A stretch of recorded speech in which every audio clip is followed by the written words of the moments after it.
Donc bonsoir à toutes et à tous. Bienvenue à l'École nationale des chartes pour une conférence du cycle Chartistes à l'œuvre qui, comme vous le savez toutes et tous ici, est consacrée à l'actualité éditoriale ou scientifique des chartistes.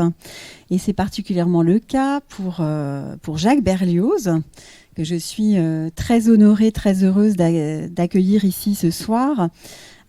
Puisque Jacques est ici chez lui en tant qu'ancien élève, diplômé archispéléographe, en tant qu'ancien directeur honoraire aussi de l'école des chartes. Et j'en profite, Jacques, pour vous remercier encore de la passation de pouvoir d'une certaine manière en 2016, puisque grâce à vous, enfin voilà, mon arrivée dans cette maison a été facilitée.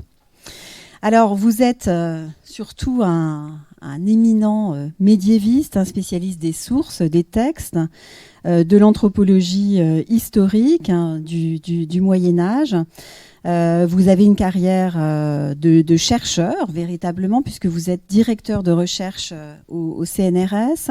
Après avoir été brièvement, et c'était assez logique, puis après une formation à l'école des chartes, en un sens, directeur des archives départementales du Jura. Ça nous fait un point commun de plus, la Franche-Comté et ses sources auxquelles je sais vous êtes toujours très, très attachés.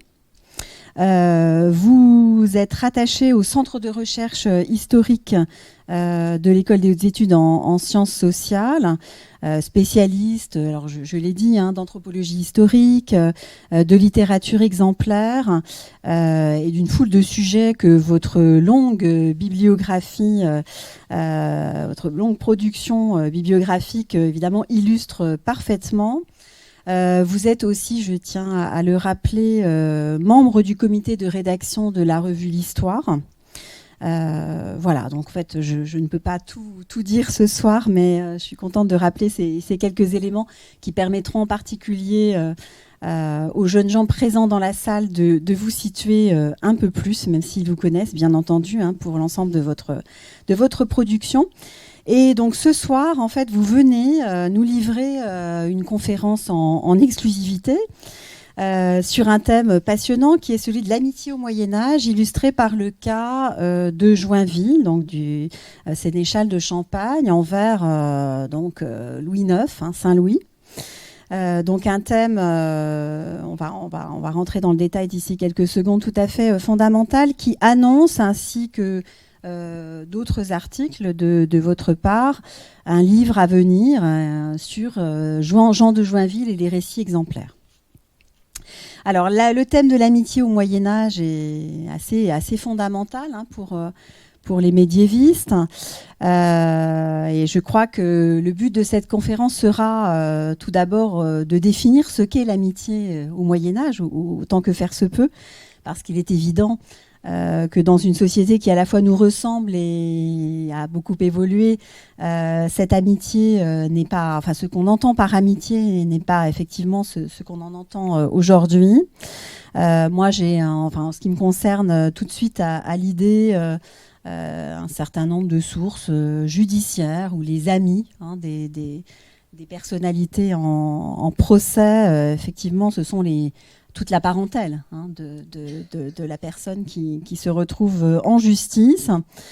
Donc ça donne déjà, là on a déjà une différence, je dirais, appréciable entre ce qu'on entendrait aujourd'hui et puis ce lien qui est aussi celui du sang entre les individus, mais ce n'est qu'un des aspects que nous livre le Moyen-Âge et sur lequel vous allez nous livrer votre analyse. Voilà, alors évidemment, et puis amitié, en contrepoint, ça évoque aussi l'inimitié ou la haine, qui est aussi extrêmement présente dans les sources au Moyen-Âge. On a des amis, mais on a aussi des haineux. Voilà, donc peut-être que c'est aussi un des aspects que vous souhaiterez traiter ce soir. En tout cas, on est évidemment tout oui. Pour vous entendre sur ce très beau thème. Moi, la première, évidemment, en tant que médiéviste, notamment. Et encore une fois, donc un grand merci d'avoir accepté de livrer le résultat de votre analyse sur ce thème à l'École des Chartes, qui demeure votre maison. devant un public, je le vois nombreux. Il sera encore plus nombreux quand la conférence sera mise en ligne. Et on aura des retours, j'en suis sûre, nombreux d'écoute et de visionnage. Donc encore merci pour votre présence ce soir, pour cette belle conférence. Et voilà, nous avons tous, toutes et toutes, hâte de vous écouter. Merci Jacques, merci à vous. Merci Madame la directrice de ces mots si chaleureux. Et Mesdames, Messieurs, bonsoir. Oui, je suis particulièrement ému d'être ici parce que la direction m'avait invité déjà à 2 reprises pour des livres effectivement parus. Un qui était un livre un peu comique, enfin, disons d'humour, sur comment poser des questions dans des colloques. Et l'autre qui a été coécrit avec Antoine Debec sur un homme, Jean Jacob, qui serait mort à plus de 120 ans pendant la Révolution et qui était originaire du Jura, précisément. Et puis le Covid, des choses diverses, en fait, que malheureusement, on n'a pas pu faire ces exposés, faire ces conférences. Et donc, là, je suis très heureux, comme ça. Je ne dis pas de revenir sur le lieu de mes crimes, puisque cet endroit n'existait pas quand j'étais directeur. Mais enfin, ça me fait très plaisir de revenir dans ce qui est, vous l'avez dit, encore ma maison. Alors, le titre, L'amitié au Moyen-Âge, le cas Joinville, Saint-Louis, que j'ai pu donner, peut surprendre, parce que est-ce qu'il y aurait un cas Joinville, Saint-Louis en rapport avec l'amitié, donc entre Louis IX et le sénéchal de Champagne? C'est-à-dire, est-ce qu'on peut remettre en cause les relations qui ont existé entre Saint-Louis et Joinville? Si oui, ce serait un peu remettre l'amitié entre Montaigne et la Boétie, David et Jonathan, etc. Bien. Alors, en fait, pas du tout, et je vais m'expliquer dans un petit moment. Ceci dit, les rapports d'amitié que peuvent avoir les rois avec des personnes qui ne sont pas de leur rang est toujours d'actualité. Élisabeth II, dit-on, Angleterre, n'avait pas d'amis. Les amitiés de son fils Andrew et celles du roi Juan Carlos se sont révélées sulfureuses et quelque peu dommageables. Bien. Donc le problème est toujours actuel. Alors, avant de commencer, quelques mots sur mon intérêt pour Joinville, puisque comme Madame la directrice et amie me l'a dit, j'ai surtout étudié les récits exemplaires, et puis à travers eux, les catastrophes naturelles, les animaux, voire même les croque-mitaines. D'ailleurs, quand j'ai proposé le sujet, je me suis dit, après j'ai un peu regretté, j'aurais pu vous parler des croque-mitaines. Mais enfin bon, c'est un...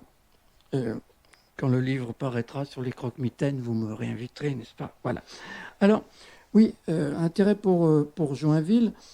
En fait, quand je faisais mes études à l'école des Chartes, mon professeur de philologie romane était Jacques Monfrin, d'ailleurs, dont on commémore cette année, hein, le centenaire de sa naissance, et qui préparait depuis de longues années une édition critique de la vie de Saint-Louis, de Jean de Joinville, et il nous en parlait régulièrement. Et puis, après avoir été archiviste du Jura, je suis rentré donc au CNRS dans le laboratoire de Jacques Le Goff, qui préparait un ouvrage monumental sur Saint-Louis, paru en 1996. Et donc, il nous parlait très souvent de Joinville, qui, disait-il, lui permettait d'approcher le vrai, entre guillemets, Saint-Louis. J'ai étudié aussi les récits exemplaires, donc ces récits que les prédicateurs glissaient dans leurs sermons pour les rendre concrets. Or, Saint-Louis en était friand. Il ne cessait d'en raconter, et Joinville en rapporte d'ailleurs un certain nombre, précisément que je suis en train d'étudier en détail pour, si Dieu le veut, en faire un livre. Et Joinville aussi aimait ces récits.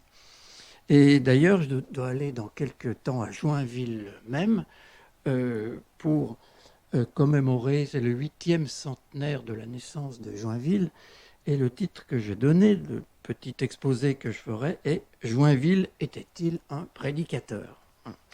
Parce que quand on lit son ouvrage, on peut quasiment penser, mais j'exagère un peu naturellement, qu'il s'agit d'un recueil de récits exemplaires, un recueil d'exemplaires.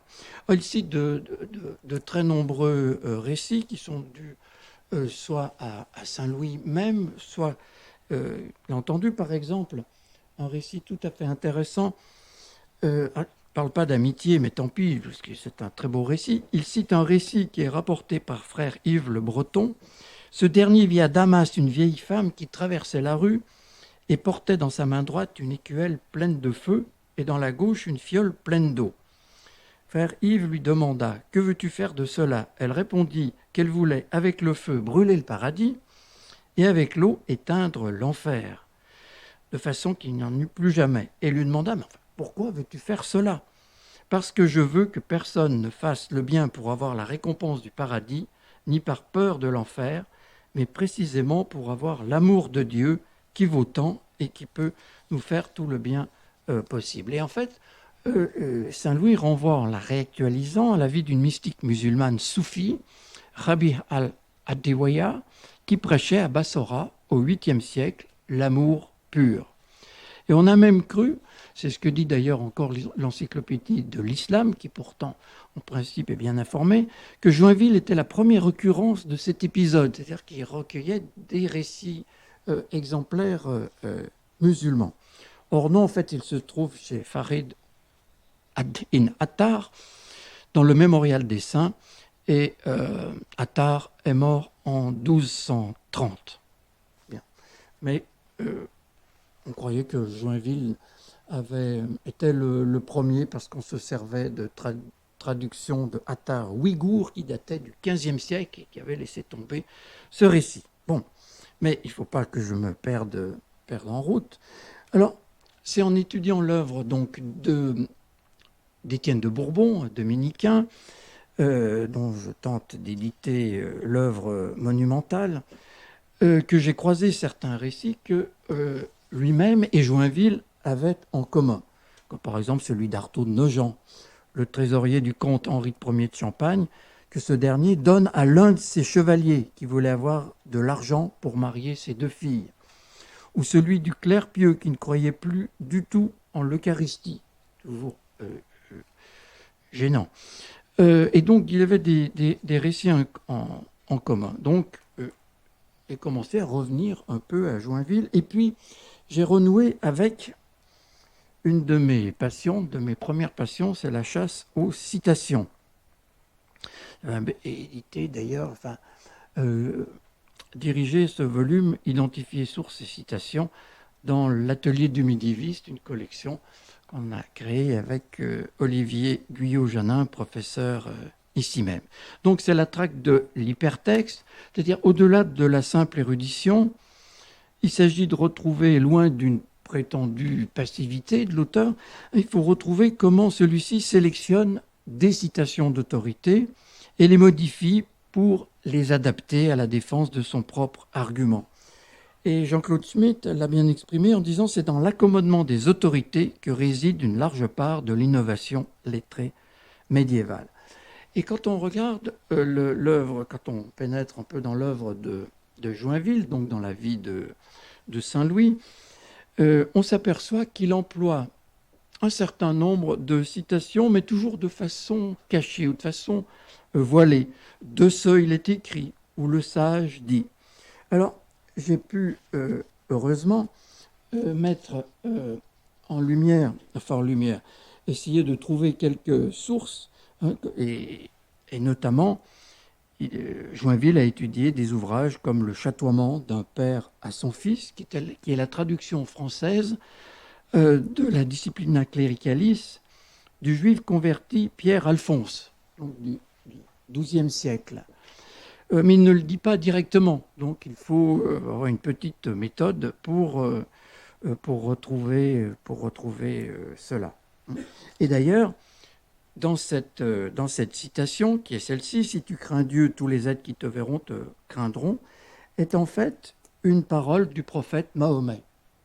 Et Joinville met donc sur le même plan que la Bible une citation qu'a faite Mahomet à son gendre Ali. Alors naturellement, il ne le savait pas, hein, mais enfin, c'est toujours curieux de montrer ça. De même, et j'en arrive à l'amitié, Joinville a lu aussi des histoires de Troie, alors en Asie mineure, hein, pas Troie en Champagne, et c'est en étudiant une citation qui était jusque-là non attribuée que j'ai rencontré ce thème de l'amitié et essayé de poursuivre un peu. Alors, je vous livre tout de suite, alors j'ai étudié un peu ce passage et cette citation dans l'avant-dernier numéro du Journal des Savants. Voilà. Alors, en fait, ce passage intéresse la mort de la reine Blanche de Castille, et qui est morte en novembre 1252, et la nouvelle, donc les Saint-Louis et Joinville étaient en Terre Sainte, et Geoffroy de Beaulieu, un des biographes de Saint-Louis, précise que le roi était à Jaffa lorsqu'il a appris, en juin 1253, donc quasiment plus de 6 mois après la mort de la reine, avant son départ pour Saïda, Sidon, ou Sayet, comme on disait alors, donc qui est une ville située à quelques 170 km au sud-ouest de Jaffa. Bien, parce qu'il n'y avait pas de communication maritime pendant l'hiver, hein, la Méditerranée étant très, très capricieuse. Alors voilà, je vous lis ce passage parce qu'il parle de l'amitié. Je ne dis pas qu'il résume quasiment tout, mais enfin quand même. Vous voyez, à Sayet, parvint au roi la nouvelle que sa mère était morte. Alors je cite Joinville. Hein. Il en manifesta une si grande douleur que de 2 jours on ne put jamais lui parler. Après cela, il m'envoya chercher par un valet de sa chambre. Alors, je dis entre parenthèses, il exagère un peu, hein, parce que d'après Geoffroy de Beaulieu, Joinville a été très abattu pendant quelques heures et après il s'est repris. Mais là, Joinville dit, oui, 2 jours. Bon. Quand je vins devant lui dans sa chambre, où il était tout seul, et qu'il me vit, il étendit ses bras et me dit « Ah, sénéchal, j'ai perdu ma mère. » Et je lui répondis « Sire, je ne m'en étonne pas, car il fallait bien qu'elle meure. » Donc c'était une parole consolatoire.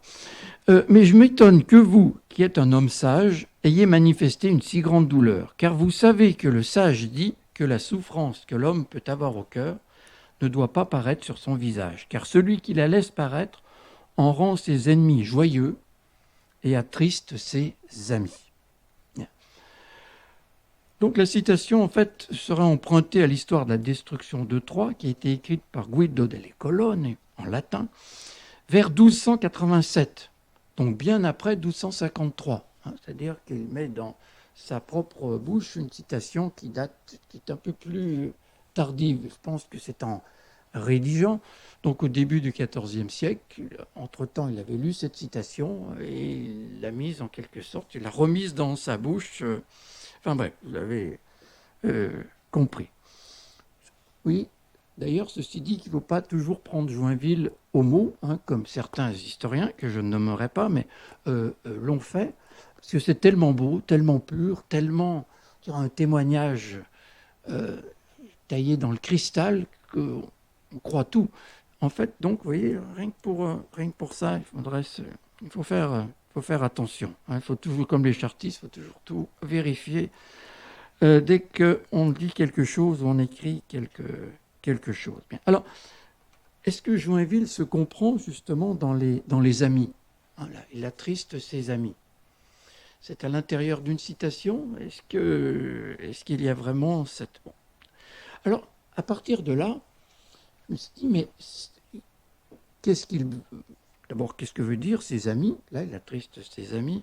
Et c'est pour cela que j'ai étudié un peu plus ce problème un peu complexe. Alors, quand vous regardez ce qui était écrit sur Saint-Louis, on ne met pas du tout en cause l'amitié qui existe entre Joinville et Saint-Louis. Biographie de Robert Garnier, parue en 1983, s'intitule « Joinville, l'ami de Saint-Louis ». Jacques Le Goff a publié en 2001 un article intitulé « Mon ami le Saint-Roi », entre guillemets. La citation n'apparaît nulle part. Enfin, si vous l'avez trouvé, j'en serais très content, mais moi, je ne l'ai pas trouvé. Joinville et Saint-Louis. Or, la notion d'amitié n'est pas la même au Moyen-Âge que de nos jours. Madame la directrice l'a bien dit tout à l'heure. Les mots même de l'amitié posent problème. Et donc, il faut étudier le vocabulaire et comment quelqu'un qui a agi tout à fait en pionnier l'a fait. C'est Anita Guéraud, ma prédécesseur à la direction de l'école, qui a étudié justement la notion d'amicitia et d'amor en latin.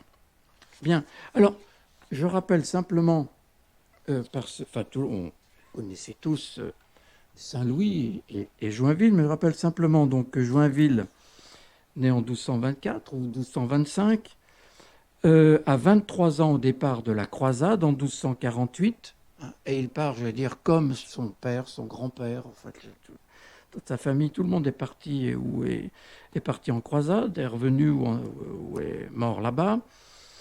Son père se trouvait au siège de Damiette en 1209. Bon. Et il compose sa vie de Saint-Louis, qui est ici, édité, donc le dernier éditeur est Jacques Monfrin, qui en fait, le titre serait plus le livre des saintes paroles et des bons faits de notre saint roi Louis.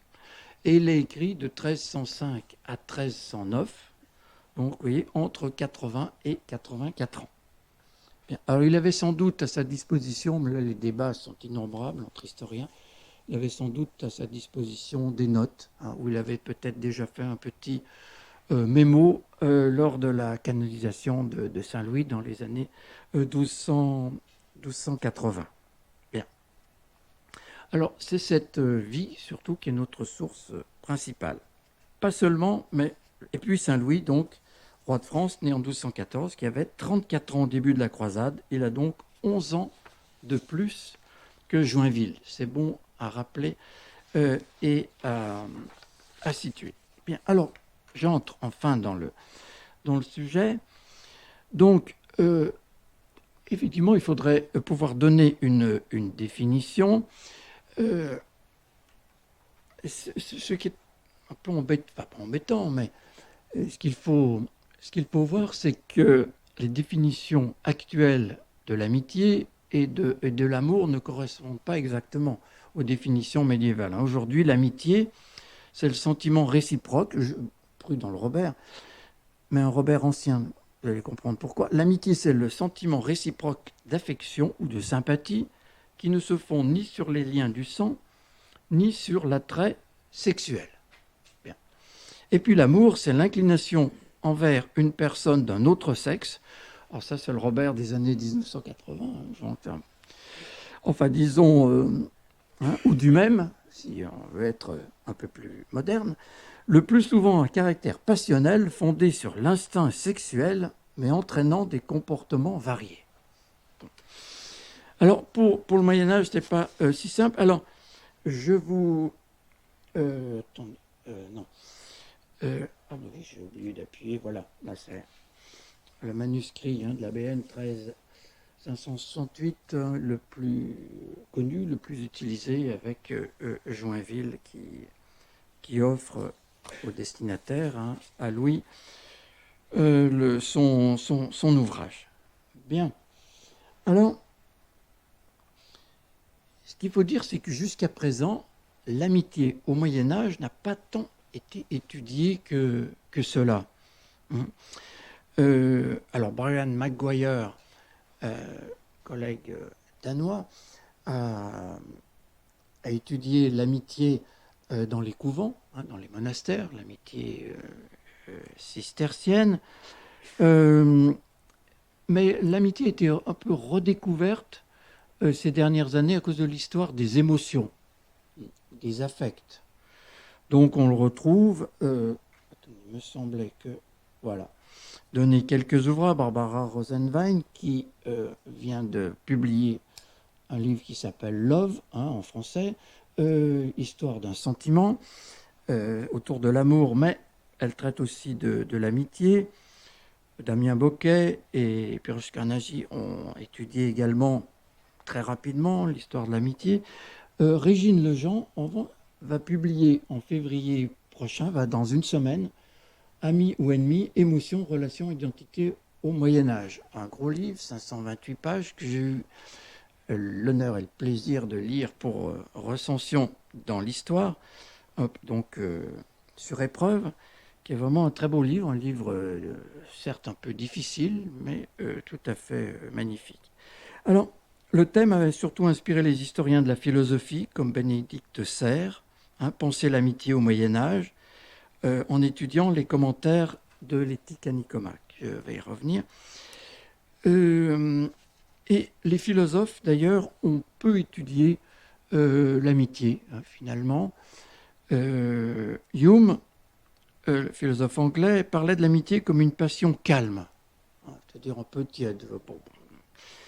Il y a quand même Jacques Derrida, dans son livre Politique de l'amitié, en 1974, qui donc, comme il se doit, déconstruit la notion d'amitié, qui pour lui n'est que la naturalisation de la fraternité, procède d'un choix aristocratique. Je ne vous résumerai pas le livre de Derrida, parce que d'abord j'en serais incapable, et je vous y renvoie. Alors, il faut se lancer, mais comment? Alors le mieux, puisque je ne veux pas être trop long, le mieux c'est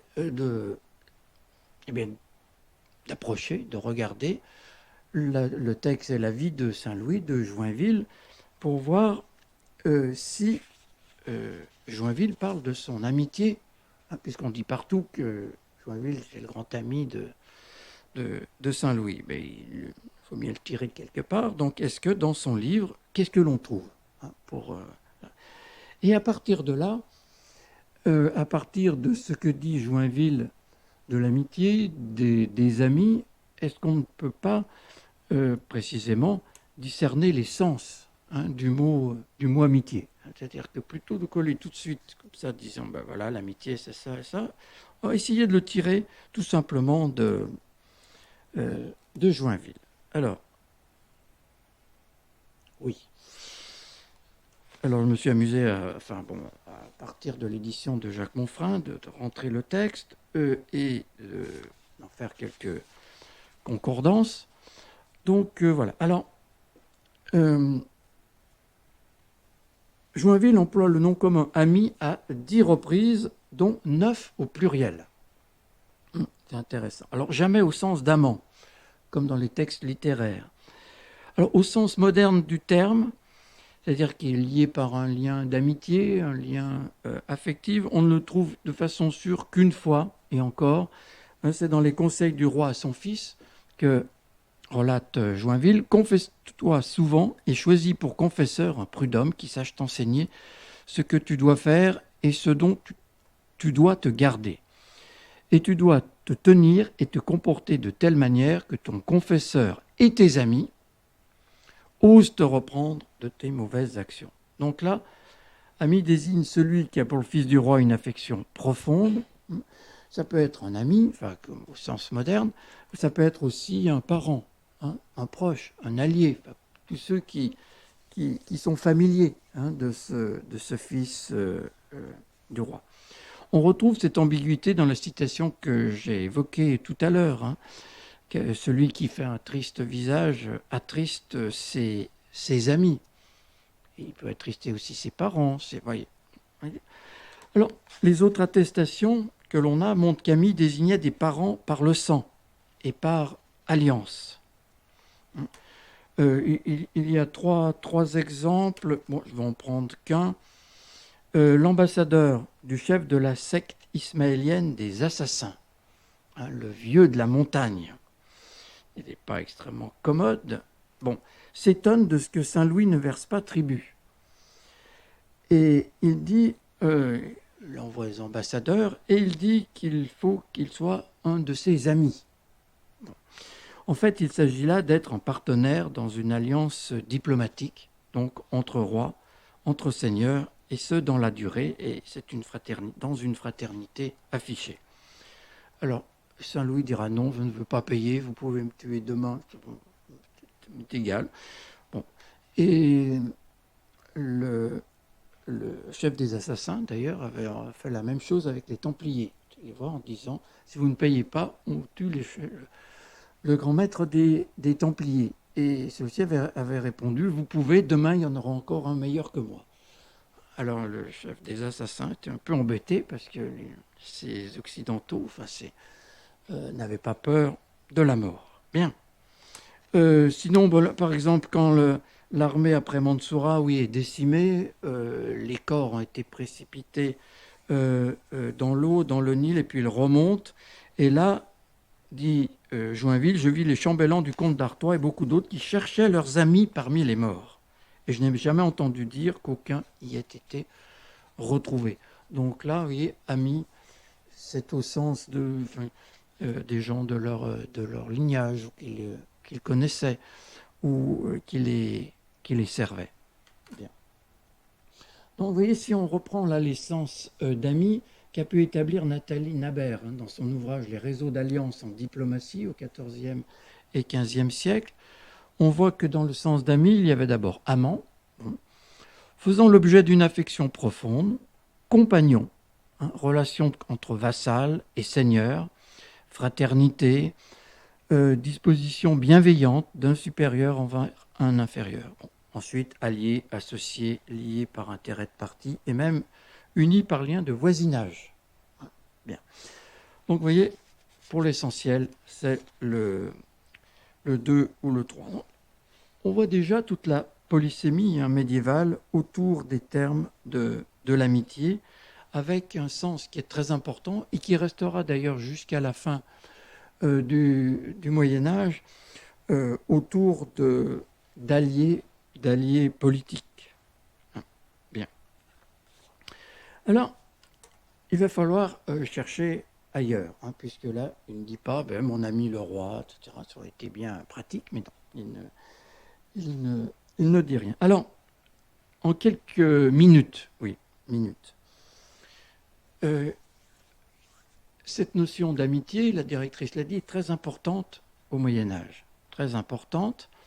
Elle se décline donc de différentes façons, mais c'est parce qu'elle repose sur un socle, sur un quadruple socle, cette amitié médiévale. Alors, évidemment, ces socles, suivant d'ailleurs les époques, suivant les couches sociales, de la population, ces socles, on peut dire, se répartissent différemment, mais il y a vraiment ces 4 socles importants. Le premier, c'est la Bible, l'héritage biblique, bien entendu, David et Jonathan, je ne reviens pas là-dessus, c'est Achille et Patrocle, bon. Et d'ailleurs, entre David et Jonathan, il y a des liens entre Saint-Louis et Joinville. On trouve aussi des indications sur la morale de l'amitié, dans les Proverbes ou dans l'Ecclésiastique. Et d'ailleurs, l'Ecclésiastique, le livre de Sirach, comme on dit aujourd'hui, est un véritable manuel de l'amitié. Comment se faire des amis, il vaut mieux en avoir un seul. C'est le plus précieux des biens, la véritable amitié est rare, rien ne vaut un ami fidèle. C'est un remède de vie, comment le conserver. Et tout ça est dans l'Ecclésiastique. Donc, vous avez là vraiment une base très importante. Dans le Nouveau Testament, Jésus est l'ami de Lazare. Et puis, toujours dans le Nouveau Testament, je ne vous appellerai plus mes serviteurs, mais mes amis, dit le Christ à ses disciples, etc. Bon. Le modèle d'amitié, c'est Jésus pour Lazare et pour ses sœurs.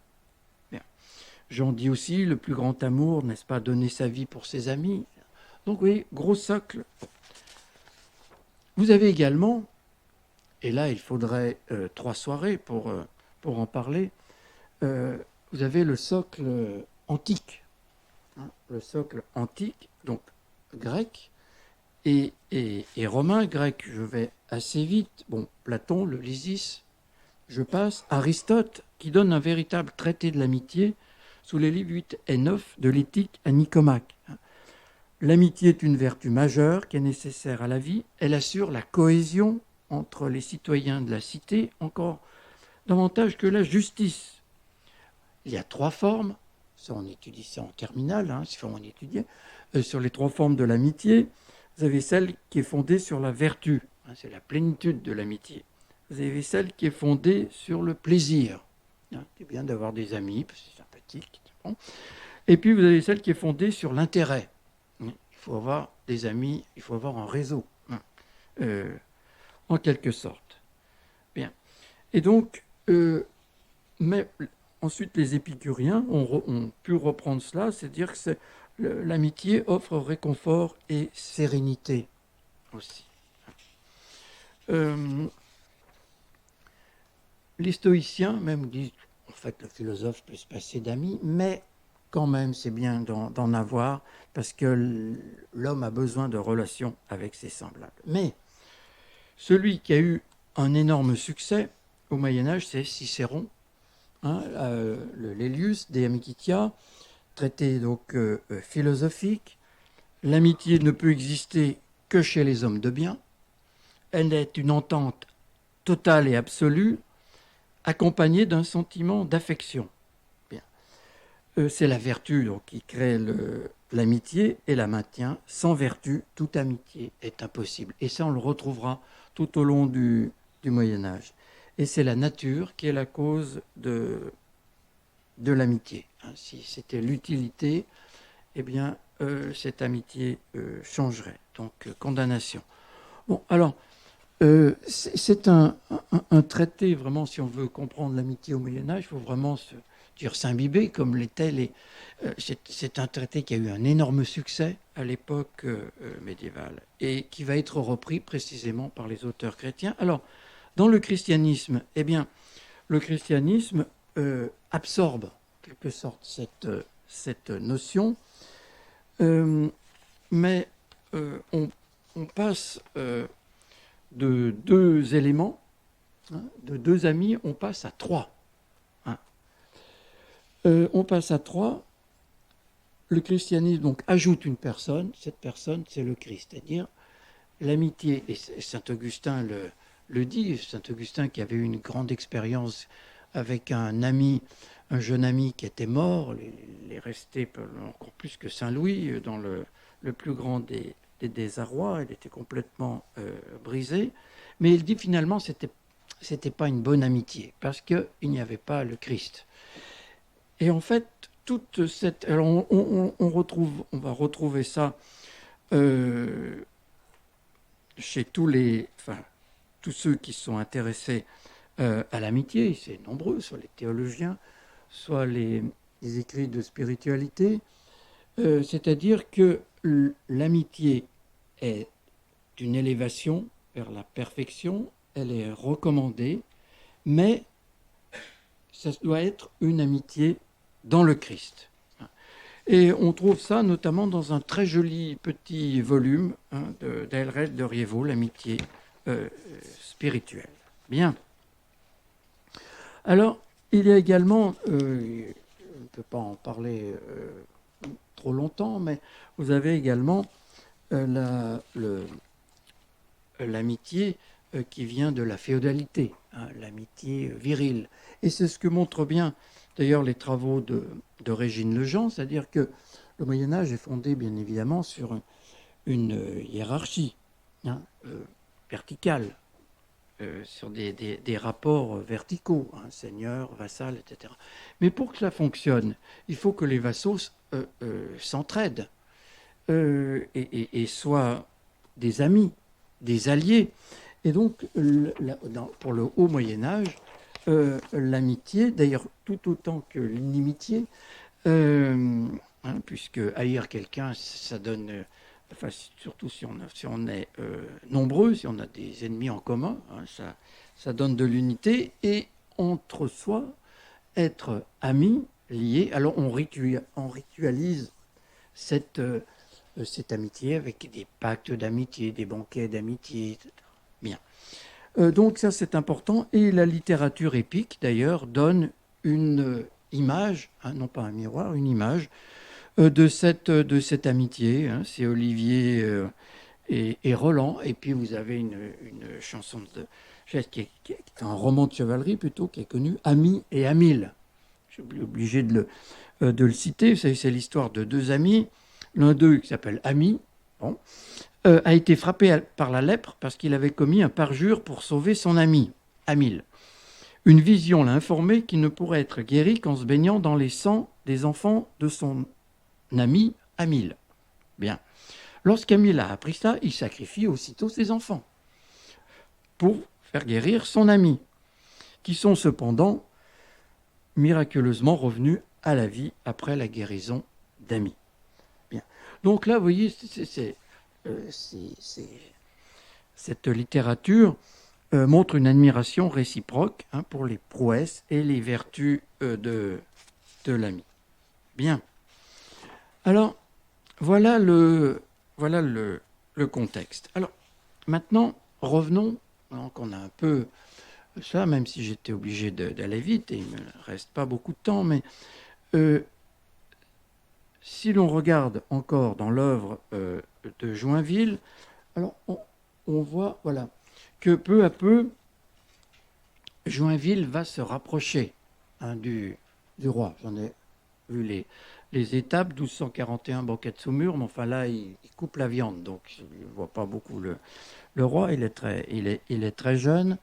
Et puis, il part, donc il y a ce départ en croisade, et durant la croisade, les liens vont se faire de plus en plus étroits. Le soir de la bataille de Mansoura, qui aurait été gagné sans doute si le frère de Louis, Robert d'Artois, n'avait pas été désobéi à son frère, Joinville lui fait ôter son aume et lui donne son propre chapeau de fer. Les contacts s'intensifient. Joinville intervient dans le paiement de la rançon. Et c'est après la libération du roi, durant le séjour donc de 4 ans en Terre Sainte, que les liens se font de plus en plus étroits. Et quand Saint-Louis arrive à Acre, il reproche à Joinville de n'être pas venu vite le voir. Il est venu seulement au bout de 4 jours. Saint-Louis dit non, et lui demande de toujours manger avec lui, et le soir et le matin, jusqu'à leur retour en France. C'est quand même bon. Et le retour en France permet aussi au roi et à Joinville de se rapprocher encore. Et ils se séparent à Beaucaire. Bien. Et Joinville devait revenir souvent à Paris, rencontrer le roi, et il évoque cela au début de la vie de Saint-Louis. Alors, quels sont les critères de l'intimité que l'on voit entre Joinville et le roi? Eh bien, il y en a.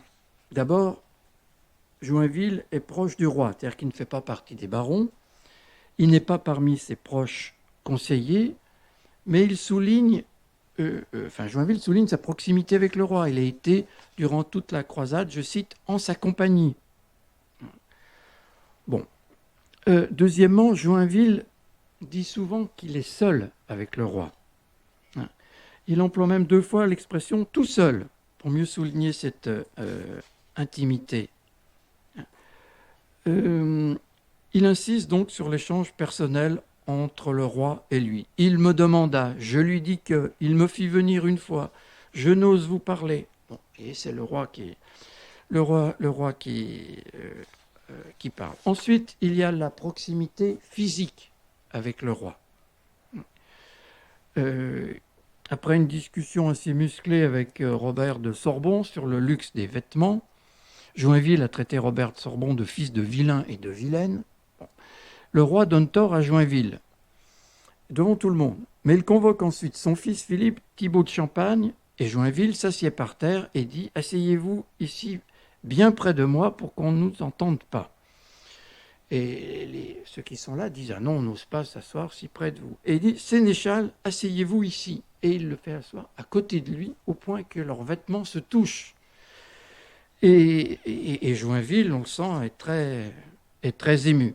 En fait, il leur dit, il avait tort, Robert de Sorbon avait tort, mais bon, comme c'est un clerc, et puis je n'ai pas osé lui donner tort, donc je lui dis, il avait tort, mais je n'ai pas voulu lui dire devant tout le monde, c'est pour ça que je dis qu'il avait raison. Enfin bref, voilà. Donc, Joinville s'assoit à côté de lui à Vincennes. Bon, on a plusieurs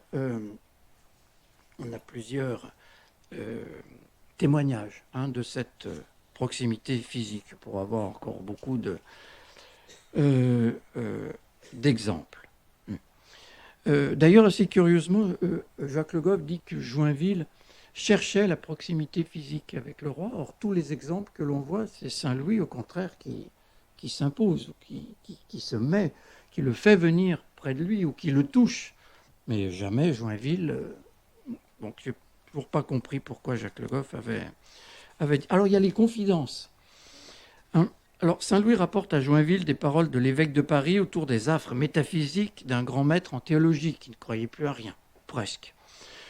Et alors, Joinville emploie très souvent « il me conta », 8 fois, cela revient, donc « il me conta ». Il note aussi « le roi lui rapporta comment il avait été pris ». Et ce récit a lieu dans le court voyage vers Acre, où le roi dit ce qui lui est arrivé à Joinville et demande à Joinville de faire de même. Et là, me semble-t-il, c'est très intéressant, ce sera étudié en soi, sur les chocs post-traumatiques dus à la croisade. Alors, cela a été peu étudié jusqu'à présent, surtout pour la première croisade, par un confrère danois, Ibel Holm, qui a étudié ça pour la première croisade. Michel Bure a étudié également ça en disant Joinville, en rentrant de la croisade, devait être tellement traumatisé qu'il a dû mettre ses souvenirs par écrit. Et on n'en a pas de trace. Mais c'est important, c'est-à-dire que le fait de devoir parler, d'exposer, d'écouter les autres, cela fait très souvent, aujourd'hui encore, et après la guerre de 14-18, là où cela a été plutôt bien étudié, ces chocs post-traumatiques, le fait de parler est un facteur de guérison. Et puis vous avez enfin les reproches faits au roi. Alors là, il y en a beaucoup de reproches faits au roi. J'en ai trouvé au moins une dizaine. Alors soit ce sont pour des fêtes militaires. Le roi, par exemple, veut gracier un de ses sergents qui a blessé un chevalier du corps de bataille de Joinville. Ce dernier s'y oppose vertement et il menace de quitter le service du roi. Un grand nombre de reproches, bon, je ne peux pas... c'est sur le plan moral qu'il est le plus dur. Vous avez vu comment Joinville se comporte quand le roi, montre un très grand désarroi devant la mort de sa mère. Alors, en fait, il y en a d'autres qui ont voulu le conseiller Saint-Louis, notamment lors de la mort de son fils, et qui disaient, vous savez, heureusement qu'il est mort très tôt, parce que vous savez, les adolescents, plus ça va et moins ça va. Et donc, il est mort, donc vous en avez eu plutôt ce qu'il y avait de bien, et pas, de toute façon, il aurait mal tourné. Alors bon, et ça, c'est un de ses amis, c'est le pape qui dit ça, quand même, à Saint-Louis. Donc, Joinville, quand il est féroce avec le roi, n'est pas tout seul, il ne fait pas écart. Enfin bon, quand même. Alors, mais il l'accuse, oui, ils arrivent à Hyères, en 1254. Louis manque de chevaux. L'abbé de Cluny lui offre 2 magnifiques palefrois. Et le lendemain, l'abbé vient parler affaires avec le roi. Et Joinville demande aussitôt après cet entretien si Louis avait écouté avec plus de bienveillance l'abbé de Cluny parce qu'il lui avait donné la veille ces 2 palefrois. Le roi réfléchit longuement et me dit « Vraiment, oui ». Et Louis conseille au roi de faire en sorte que ses conseillers jurés, chargés de diverses missions, ne reçoivent aucun cadeau de la part de ceux dont il juge l'affaire. Donc, vous voyez, il accuse quasiment de corruption. Je sais pas. Donc, voilà. Alors, Cicéron, d'ailleurs, disait qu'il fallait être féroce, mais de façon aimable, avec ses amis. Donc, on a des témoignages de fraternité guerrière. On a un très grand nombre vous voyez, proche du roi, seul, proximité physique, confidence, reproche. Si vous mettez ça en relation avec ce que dit Cicéron de l'amitié, tout est bien. Je n'ose pas dire cette expression horrible qui coche toutes les cases, parce que c'est d'une vulgarité terrible, mais c'est un peu ça. Hein. C'est-à-dire que, voilà, tout colle. Tout colle. Bien. Alors, il n'y a pas d'aveu d'amitié. Pourquoi est-ce que Joinville ne dit pas mon ami le roi? Ça aurait été beaucoup plus simple. C'est qu'en fait, dans les chansons de gestes et dans le cadre de relations féodo-vassaliques, jamais le terme d'ami n'est employé par le vassal pour désigner son seigneur. Par exemple, Charlemagne appelle Olivier et Roland ses amis, mais Roland ne dit pas cher ami à Charlemagne. Bien. Alors, est-ce que du côté de Saint-Louis, on a plus de choses? Eh bien oui. Eh bien oui. C'est-à-dire que Joinville ne dit pas qu'il est l'ami de Saint-Louis, mais il dit du roi que le roi lui a dit qu'il était son ami, en quelque sorte. Hein. C'est une sorte d'amitié asymétrique, et c'est bien joué de la part de Joinville, parce qu'il fait dire par le roi que... Alors, il y a 3 occurrences, bon, je ne sais plus si je les ai notées, il me semblait. Voilà. 3 occurrences, donc en quelques mots. La première, c'est donc Saint-Louis qui reproche à Joinville de n'être pas tout de suite venu le voir, et il me dit que je n'avais pas bien agi quand j'avais tant tardé à venir le voir, et il me commanda dans la mesure du prix que j'attachais à son affection. Et il emploie le mot amour, en ancien français. Bon. De toujours manger avec lui, etc. Deuxième occurrence, le roi se met en colère contre Geoffroy de Cergine, qui est membre de son état-major, et Humbert de Beaujeu, qui est le connétable de France, qui dirigeait les armées. Ça fait 1 mois qu'on sait qu'il reste en Terre Sainte et il n'y a aucun chevalier qui est retenu. C'est-à-dire que bientôt, Saint-Louis va se retrouver tout seul. Alors, il dit, mais pourquoi? Ils disent, parce que tous demandent trop cher. Alors, il y aurait bien le sénéchal de Champagne, mais il demande trop d'argent. Et le roi fait appeler le sénéchal, qui se trouvait d'ailleurs dans la chambre du roi. Bon, c'est un signe d'intimité quand même. J'allais à lui, je me tenais devant lui, il me fit asseoir. Sénéchal, vous savez que j'ai beaucoup d'affection pour vous. Vous savez que je vous ai moult aimé. Et mes gens me disent qu'ils vous trouvent trop dur. Comment le fait-il? Alors Joinville dit qu'il a perdu. Il a jeté, alors qu'il allait être capturé, il a jeté tout son argent, ses reliques, enfin tout ce qu'il avait dans le Nil. Donc il n'a plus d'argent. Alors, vous allez dire, il y a l'emploi du passé composé. Je vous ai moult aimé. Mais au sein d'un discours direct au présent, le passé composé signifie une indétermination temporelle, contrairement au passé simple. Et Jacques Monfrein, contrairement à Nathalie de Veilly, a traduit, et je crois qu'il avait raison, même si je suis un de ses plus mauvais élèves, il a traduit avec raison par le présent. Donc là, on a une manifestation d'affection. Enfin, 3e occurrence, nous sommes rentrés, si je puis dire, Joinville est rentré dans sa ville, à Joinville, il a réglé ses affaires et il s'est rendu auprès du roi à Soissons. On est en 1254. Là, il retrouve le comte de Bretagne Jean Ier et sa femme, Blanche de Champagne, qui est fille de Thibaut IV, et il se trouve à Soissons Thibaut V de Champagne, et Thibaut V de Champagne aimerait bien épouser Isabelle, la fille de Saint-Louis. C'est un peu compliqué, je résume. Voilà. Et les Champenois pensent que Joinville ne va pas les soutenir. Pourquoi? Parce qu'il était longtemps avant avec le roi de France, et Joinville aurait abandonné les Champenois. Et Joinville écrit, et malgré les propos que nos gens de Champagne faisaient entendre derrière moi, à cause de l'affection pour l'amour qu'ils avaient vu que le roi m'avait manifesté à Soissons, je ne manquais pas pour cela d'aller trouver le roi de France pour parler du dit mariage. Et donc pour arranger les choses, Chevlis. Donc, par 2 fois, Joinville emploie le mot amour, et quand on regarde les occurrences, les concordances verbales de la vie de Saint-Louis, alors je propose pas ici les co-occurrences, tout ça. Bon, en gros, dans la vie de Saint-Louis, le mot apparaît 16 fois, amour, et 9 fois, il est associé à Dieu, l'amour de Dieu. Bien.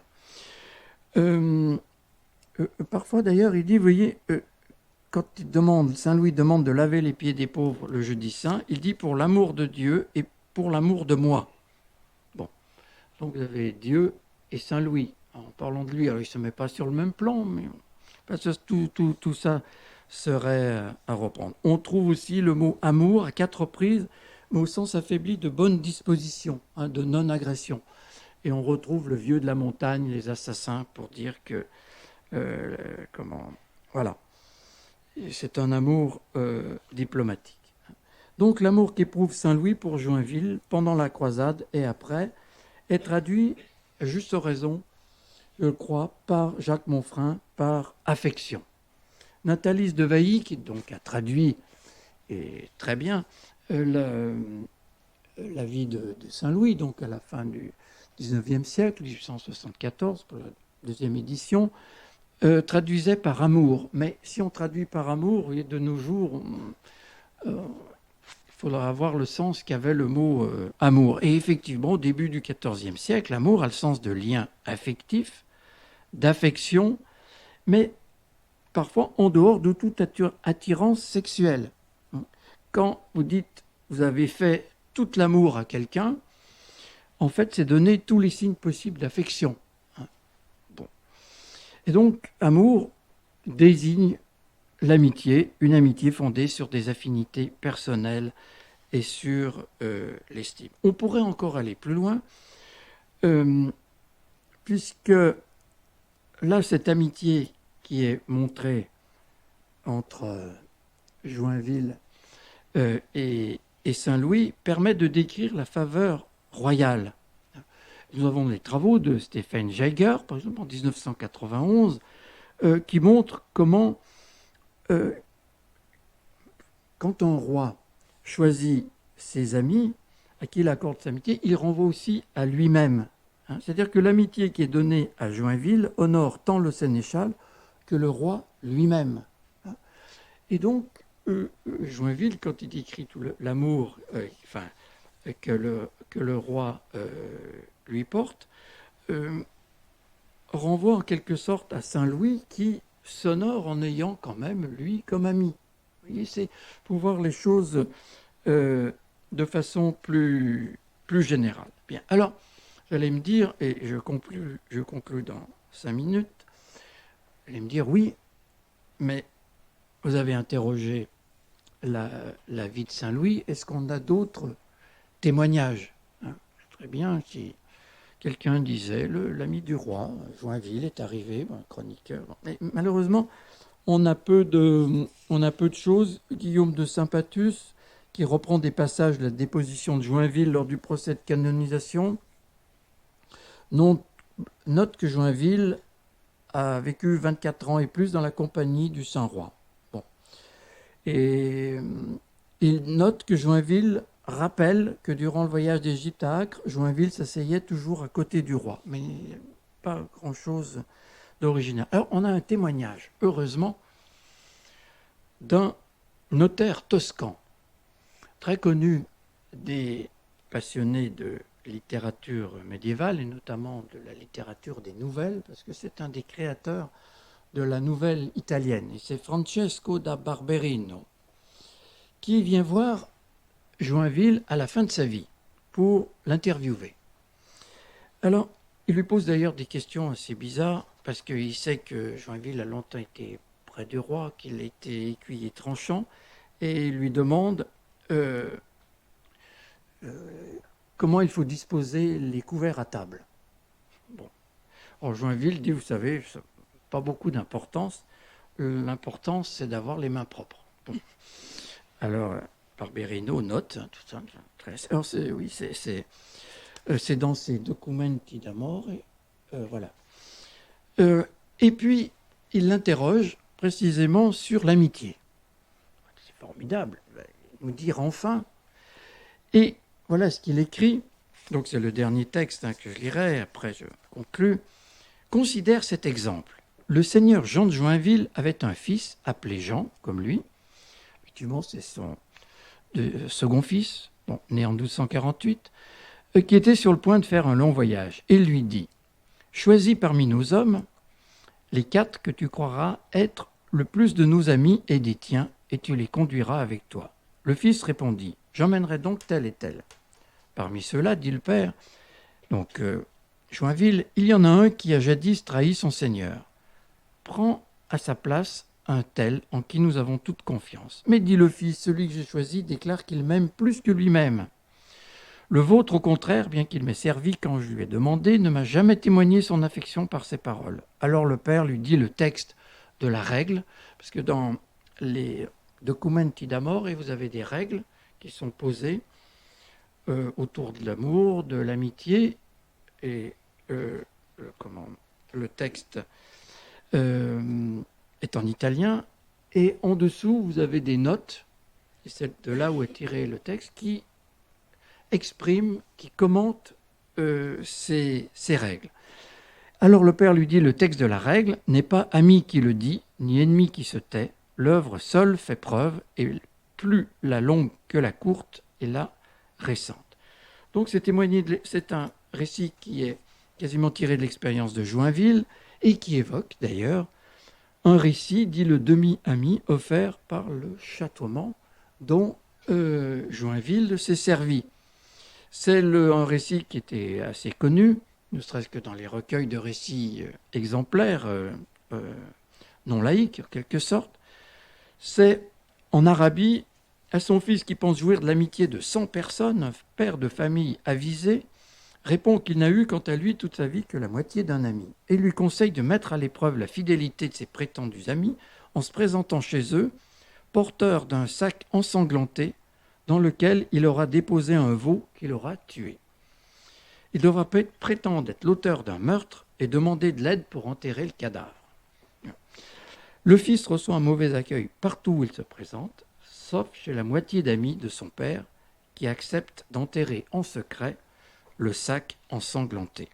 Et le châteaument de conclure, l'ami qu'on doit aimer, en qui l'on doit se fier, c'est celui qui vous secourt et vous protège quand tout le monde vous fait défaut. Donc vous voyez, les récits sont proches thématiquement. On ne sait pas si d'ailleurs Joinville, dans sa réponse, est inspiré de ce châtoiement. Donc on peut le voir quand même que Joinville était sinon préoccupé, en tous les cas, qu'il fait une réponse assez longue à Francesco da Barberino. Alors, pense-t-il à sa relation avec Saint-Louis, puisque là, on est vraiment quelques années avant la mort de Joinville, puisque Barberino le rencontre entre 1309 et 1313. Voilà. Alors, pour finir, on a parlé de Joinville et de Saint-Louis, mais est-ce que le roi a eu beaucoup d'amis, beaucoup d'intimes? Alors, c'est extrêmement difficile de répondre, et si l'on examine non pas ses conseillers, mais ceux dont il était très proche, qui auraient pu être de ses amis, il y a Robert de Sorbon, ça c'est sans doute, il y a Eudrigo, l'archevêque de Rouen, qui lui envoie d'ailleurs, lors de la mort de son fils, alors qu'il était très malade, et lui envoie une lettre de consolation, d'ailleurs dans le même genre que celle du pape, en disant, voilà, oui, ça arrive, etc. Bon.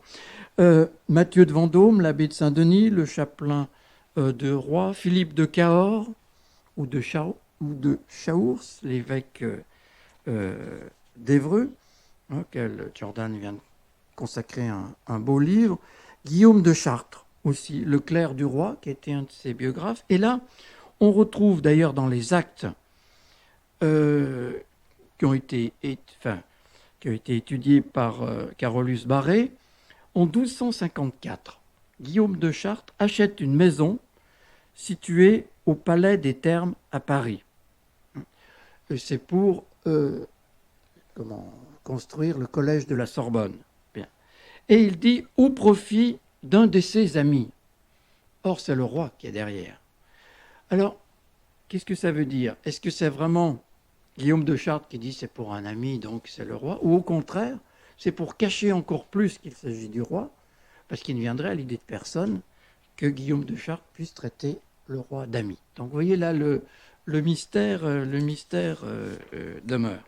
Si jamais Ami est pris au... Alors, et Robert de Sorbon lui-même, un mois après, il achète également quelque chose dans le quartier. Ils disent également c'est pour un de nos amis. Bon, alors, est-ce qu'il s'agissait d'un vrai... Et en conclusion, en fait, est-ce qu'il était légitime? Est-ce que Saint-Louis pouvait avoir des amis? Et là, on rejoint ce que disait Aristote, qui s'est posé la question, est-ce qu'un supérieur peut avoir une amitié avec un inférieur? Alors, Aristote gère les choses de façon assez, non pas complexe ou compliquée, mais il dit qu'en fait, il faut que celui qui est inférieur ait encore plus de vertu que celui qui est supérieur, oui, pour compenser, pour faire une sorte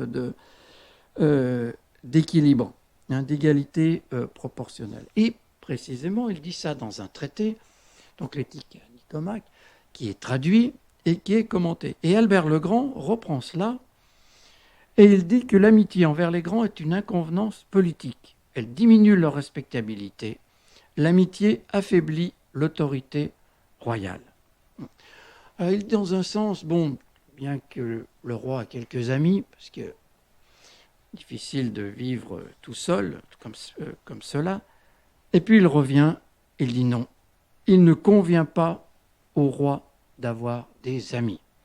Et il ajoute, et surtout pas ceux qui sont très loin d'eux dans l'échelle sociale.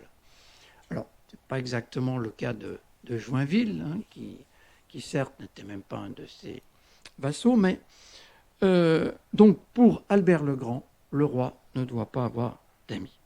Alors, il faut faire attention, c'est une position quand même un peu marginale, parce que le dominicain Vincent de Beauvais, un des proches de Saint-Louis, je ne sais pas si c'était un de ses amis, lecteur à Royaumont, écrit un manuel des princes, composé vers 1260, donc pour l'éducation des enfants, à la demande de la reine Marguerite, et il dit que le roi doit être sage dans le choix de ses amis, conseillers et officiers. Il dit qu'il faut aimer les amis qu'on a mis à l'épreuve, et non pas mettre à l'épreuve ceux qu'on a pris en amitié.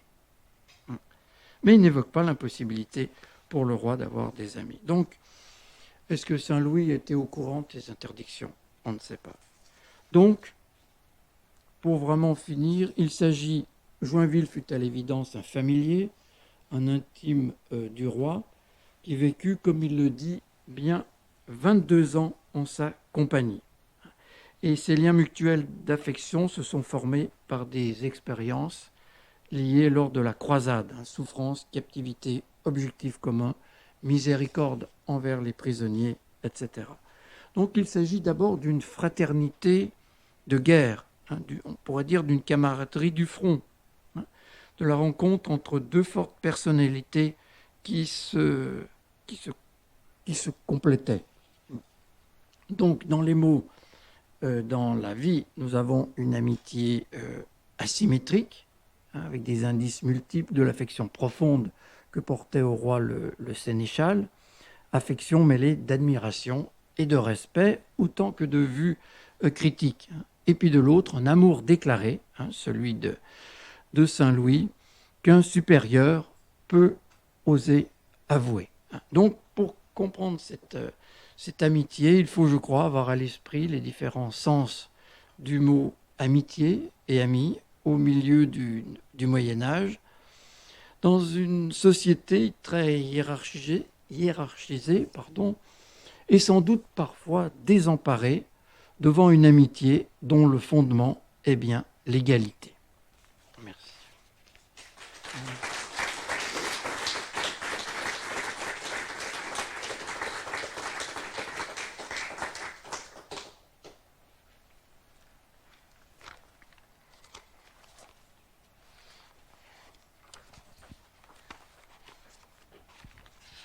Merci beaucoup Jacques. J'ai une petite question pour permettre à l'ensemble du public aussi de préparer les siennes en gagnant quelques secondes.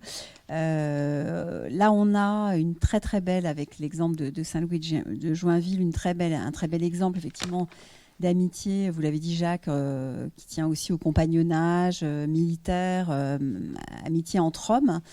Alors peut-être pas soit dans la vie de Joinville, soit dans d'autres récits que vous avez pu croiser, vous avez trouvé des exemples d'amitié entre hommes et femmes, et plus précisément peut-être d'amitié d'une femme pour un homme, mais en dehors effectivement des liens que vous avez décrits à travers ces définitions, qui sont des liens amoureux, donc en faisant la part des choses peut-être là de ce que signifie l'amitié au Moyen-Âge, et pas évidemment le versant amoureux. Voilà. Est-ce que vous avez pu... Est-ce qu'il y a éventuellement des cas comme ça dans votre corpus intéressant à...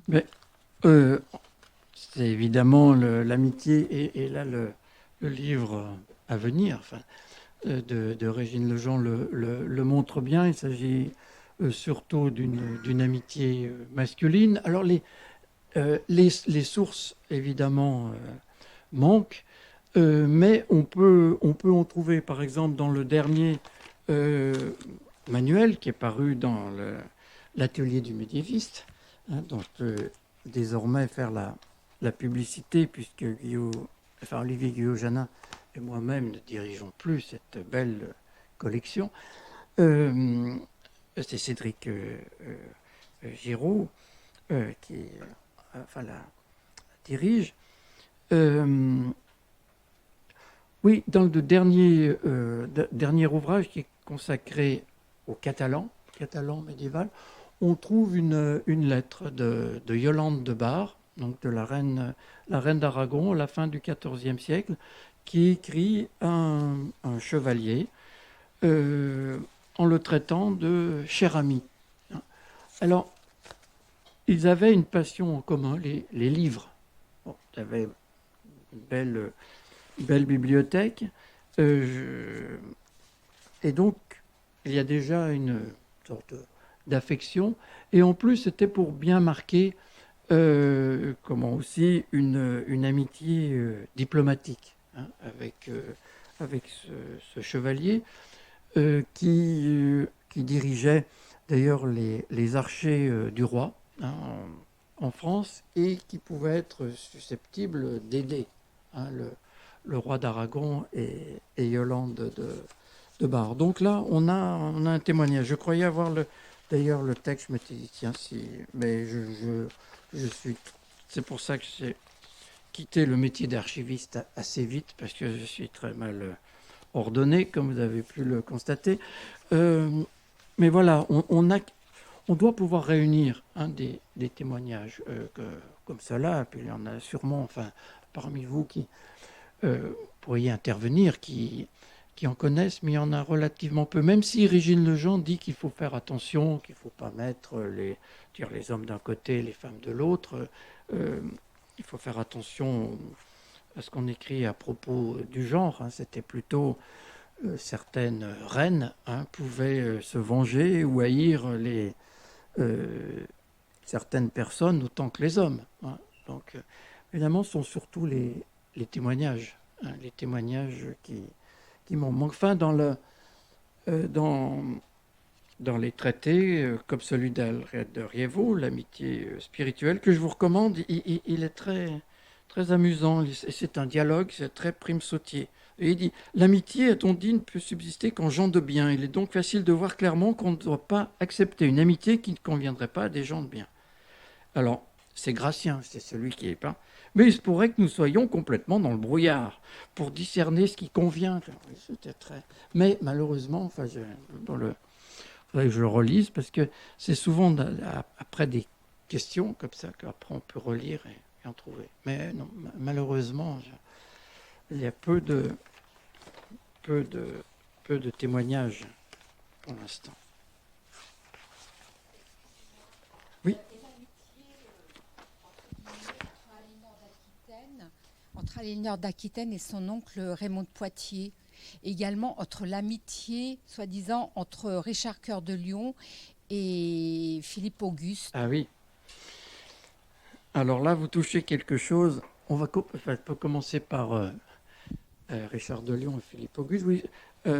D'ailleurs, l'auteur que je citais tout à l'heure a étudié ça dans les Annales en 1991. Alors pour lui, effectivement, il y a, quand Richard Cœur de Lion vient rencontrer Philippe Auguste, c'est le grand amour, si on peut dire. C'est-à-dire qu'ils ne se quittent pas, ils mangent ensemble, ils dorment ensemble. Enfin, alors, on a d'autres témoignages en disant que Richard Cœur de Lion était un peu porté sur...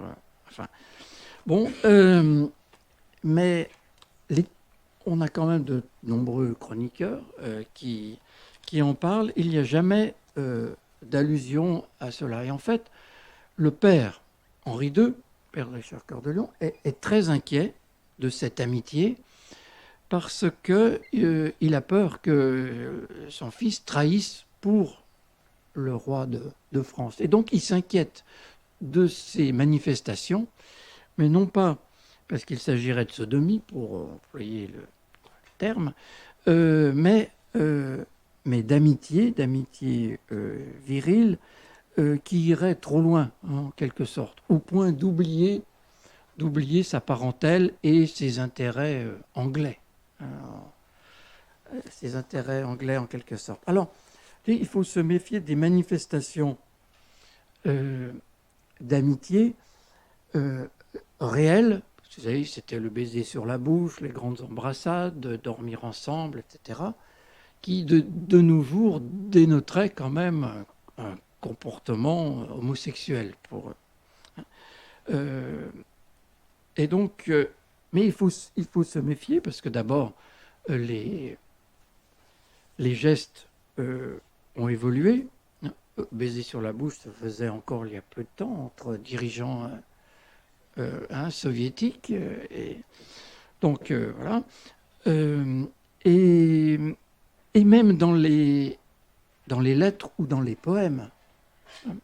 Parce que vous avez certains poèmes de Baudry de Bourgueil, par exemple, ou d'autres, qui sont assez olé olé, si on peut dire, hein, quand ils décrivent des amitiés en disant « je t'aime tellement, je pense à toi ». Je reprends là, parce que je l'ai pas cité, mais Anselme de Canterbury, quand même, un saint qui écrit à Gondulphe « Je sais que tu m'aimes, et moi, sans que je prononce une parole, tu sais que je t'aime ». Bon, alors, on peut tout de suite dire, ben voilà, hein, Alors, il faut faire très attention parce que pour exprimer cette amitié, pour exprimer cet amour, on emprunte à la culture classique. On emprunte à Ovide. Notamment. Et on emprunte des termes qui sont ceux de l'amour passionné, voire de l'amour physique. Et là, d'ailleurs, je vois, parce que j'ai sauté, mais Baudry de Bourgueil, il a certains poèmes qui sont très audacieux, écrits « Ma muse est frivole et mes mœurs pudiques ». Donc, il faut faire très attention, souvent, de ne pas surlire, en quelque sorte, ces démonstrations d'amitié qui ressemblent. Mais ceci dit, et ça, Brian McGuire l'a bien montré, les couvents sont vraiment des laboratoires pour l'amitié. Hein. C'est-à-dire que pour que les moines se supportent, eh bien, il faut qu'ils se lient profondément d'amitié, et ils le font à travers le Christ. D'où ces petits manuels écrits. C'est pour ça qu'il s'est écrit de façon très... il dit, on va étudier demain la question. Mon avidité en savoir davantage s'accommode difficilement de ce délai. Et voici l'heure du repas. Bon. Parce qu'en fait, c'est écrit pour les moines, je veux dire, relativement peu cultivés, peut-être pour des convers, pour qu'ils voient ce que doit être l'amitié entre eux. D'où manuel petit et fort amusant à lire. C'est rare, hein, souvent. On a des dialogues comme ça, mais celui-ci est particulièrement joli. Enfin, je vous le conseille. Il coûte 4,50 €. Hein. Vous voyez, vous avez là toute la moelle de l'amitié spirituelle au Moyen-Âge pour 4,50 €. Et c'est vraiment un petit livre à lire. Voilà. Si au moins il peut rester quelque chose de ce soir, c'est un conseil de lecture. Voilà. D'Aelred de Rievaulx, anglais, cistercien, ami de Saint-Bernard également. Voilà.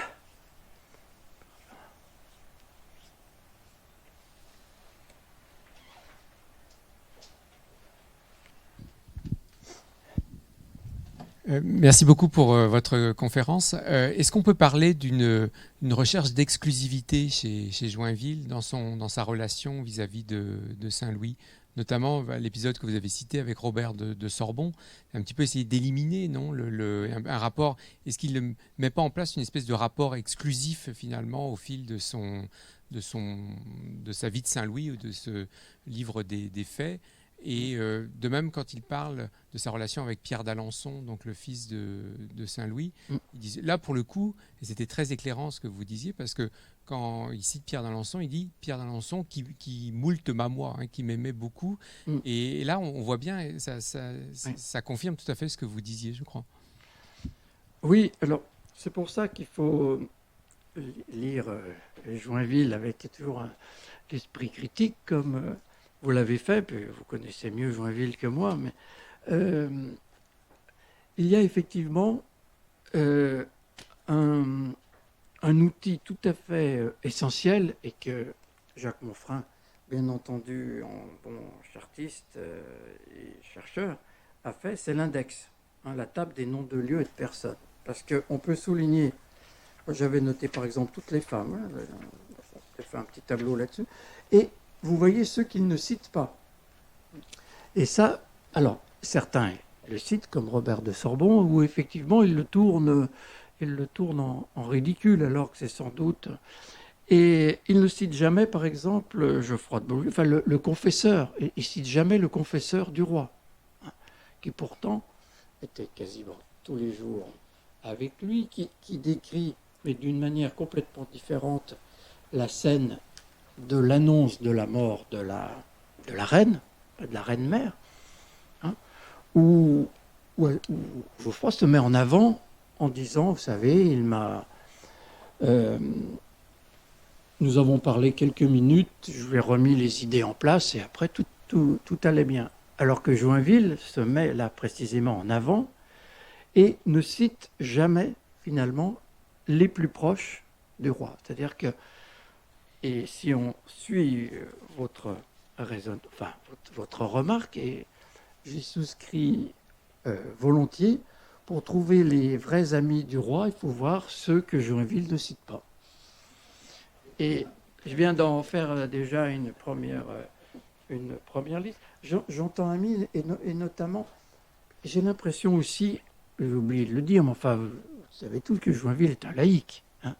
Et là, dans tous ses amis, enfin, on pourrait estimer comme amis, ce sont des religieux.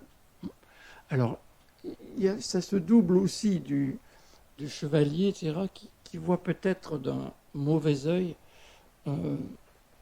cette proximité trop grande de Saint-Louis avec les religieux. On a même dit, enfin, il y a des passages entiers de chroniqueurs, peut-être pas très sérieux, mais qui montrent comment Saint-Louis avait décidé de devenir dominicain. Et un chroniqueur dit même que ça a surpris tellement ses enfants qu'il y en a un qui a giflé Saint-Louis en lui disant il faut revenir sur terre un peu. Et puis la reine n'était pas contente du tout. Donc on a quand même des témoignages qui montrent l'influence, hein, bien entendu, que pouvaient avoir tous ces clercs, donc Robert de Sorbon. Et je pense à Agacet, Joinville, et effectivement, là, il y aura un article que vous pourriez écrire cher ami, autour des silences de Joinville. Parce que là, effectivement, on voit toujours un témoignage, mais on voit rarement ce qu'il ne dit pas. Donc là, ça fait un coin, l'amitié. Effectivement, il pourrait y en avoir d'autres, sur les silences de Joinville. D'ailleurs, Jacques Monfrin l'a montré dans des articles, et notamment quand il décrit l'arrivée à Damiette, où Joinville décrit la scène en disant « je vois le roi », etc. Et Jacques Monfrin a démontré qu'il ne pouvait pas le voir, parce qu'il n'était pas dans le même navire, et que tout ce qu'il racontait, il ne l'avait pas vu. Et pourtant, il est quasiment comme s'il était derrière le roi.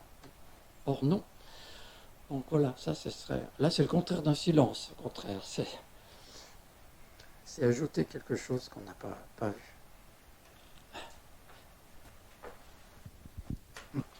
Je le note tout de suite.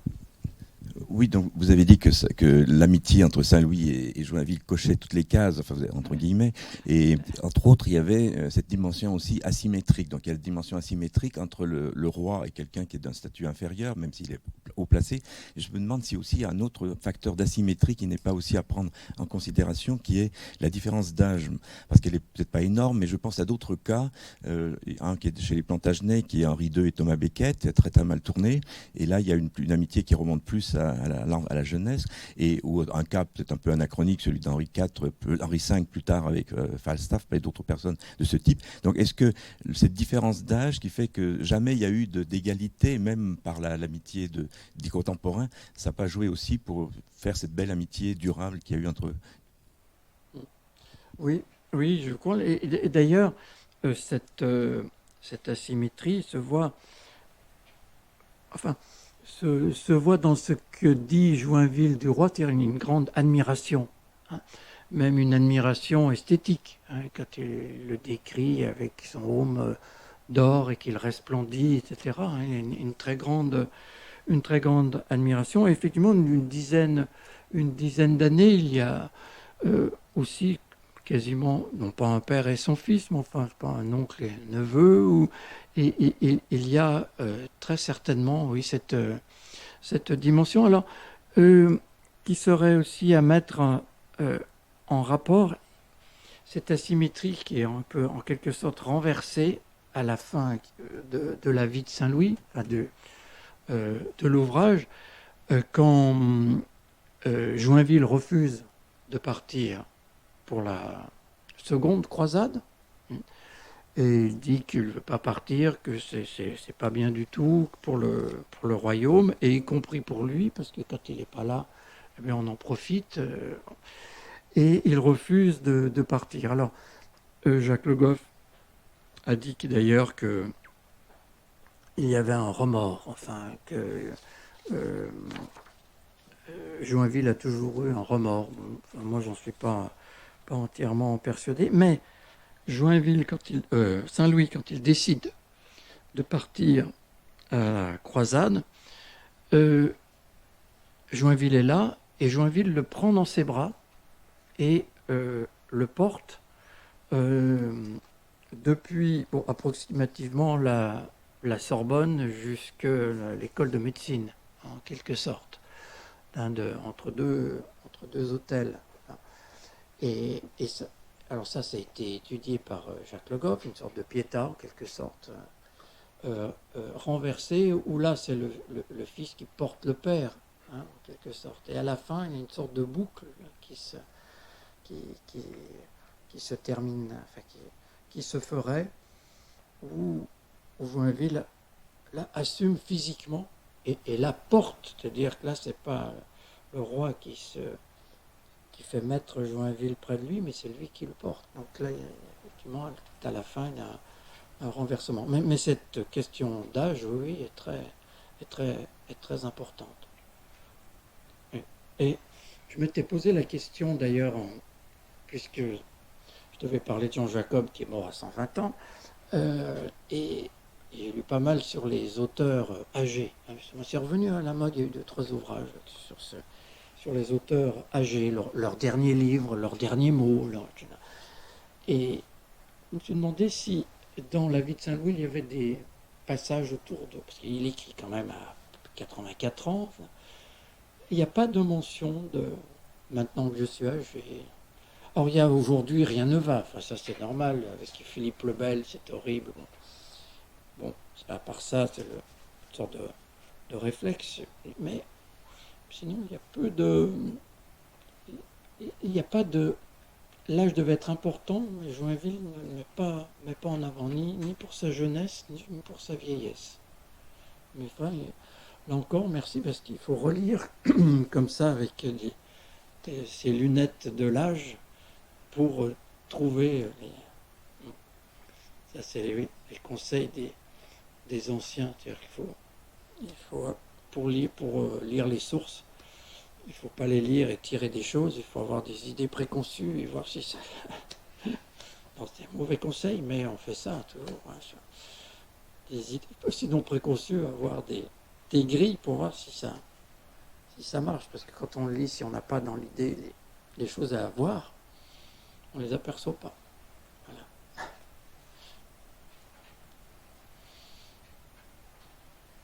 Ah, on a dépassé de 5 minutes l'horaire imparti. Hein.